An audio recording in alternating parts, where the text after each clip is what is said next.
But I think when we talk about this, we always try to emphasize like intimate partnerships or, something to that nature. It could be a parent and a child.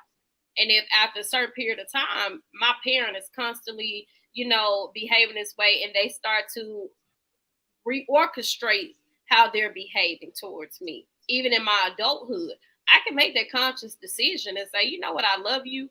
I forgive you for the hurt that you imposed upon me, but I don't want to have this relationship anymore.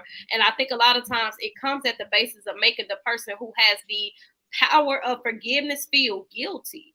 And I don't respect it. Like, you can't go and damage a person and be disloyal to them or betray them and hurt them, and then you want to orchestrate how they're responding to you, or even if they give you forgiveness, because at the end of the day, it is their choice, regardless if you change your behavior or not. You don't have to accept the forgiveness.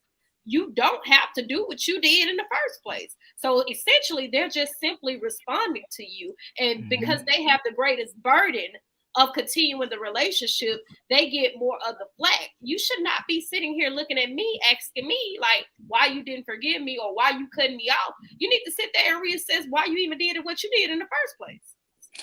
And just real quick, real fast, I'm sure it's where a good person that loves somebody wants to remove themselves from that person's life typically too if they did do them wrong.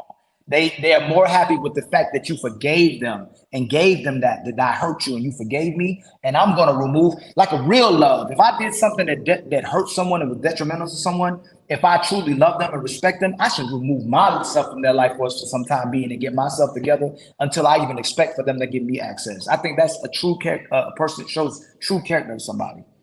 So But parents will be the first ones to make you feel guilty for making that conscious decision for yourself.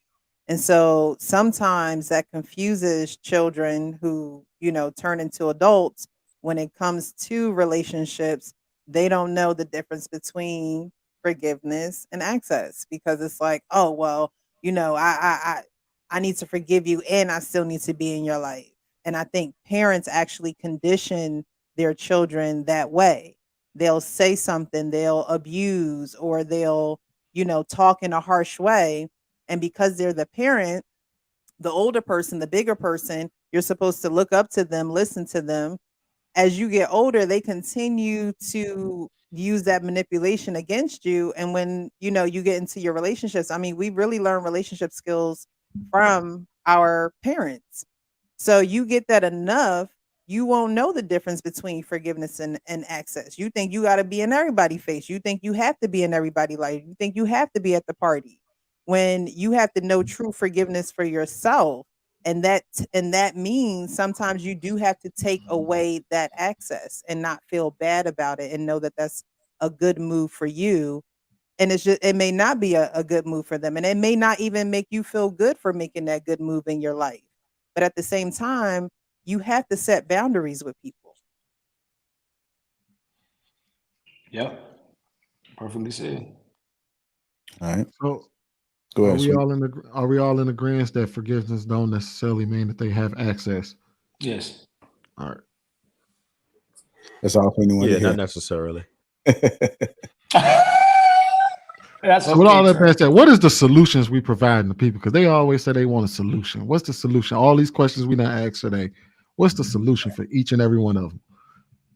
People are in this world. Everybody's not made to have good intentions. So understand whoever you meet, don't expect them to be good to you. And when things happen, just kind of accept it for what it is. Don't let them do it again, because then you're giving them access to destroy you mentally when you need to have your mental space intact. I don't believe in controlling people. I let people be authentically themselves to show me who they are. It's up to me if I choose to accept it or not. And then it's also up to me to remain true to my character. Your testament of how you behave towards me does not dictate how I respond. So, with that being said, I mean, I'm true to myself regardless, despite what comes up, whatever flaws, whatever adversity. I think more people should try to take to that. I think Mr. Lego be trying to say that. He just don't say it the right way. Mm. Go ahead, Trey. Yeah, I really think it is a little bit different with the children aspect of it, because you are forced to give them access to a certain point in their lives, and there's nothing you can do about it. So you kind of have to forgive them, and well, you don't have to forgive them, but you have to give them access. And in most cases, if your parents do you wrong, you are going to forgive them. A lot of times, children will steal from their parents, a whole lot of things that really hurt them, and you're kind of forced to continue to give them access. I mean, you can cut certain things off. Let's say they took from you. What are you going to do? Kick them out the house, or are you going to continue to give them access to where they live? Yeah, it's a totally different dynamic when you're talking about parents. The parent child relationship as a whole is a different kind of monster, because as Trev said, you still have to give them access. Even children, you still have to give your parents access. Like a lot of the times you have no choice because you need them. This is true. But this is also where you learn boundaries too. I mean, there comes a point in time where sometimes kids have to relearn things because of the way that they were brought up.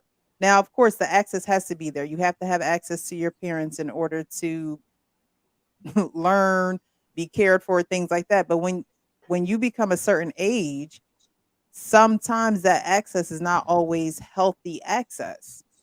Whether it's your parents, whether it's a grandparent or an aunt or uncle, sometimes that access is not always the best access. Just because they're family shouldn't mean that they just get automatic access in your life without boundaries.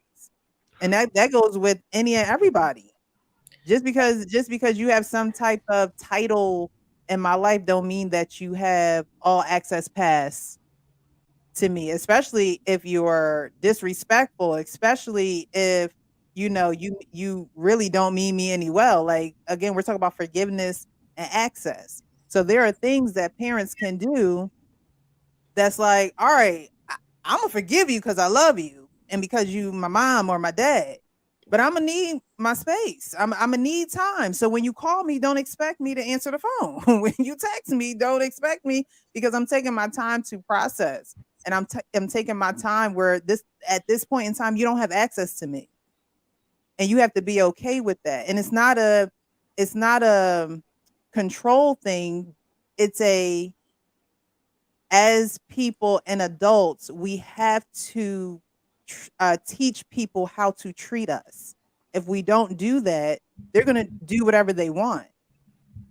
And a title in your life shouldn't give you an all access pass to do whatever you want and say whatever you want and act however you want, because it doesn't give me that pass, right?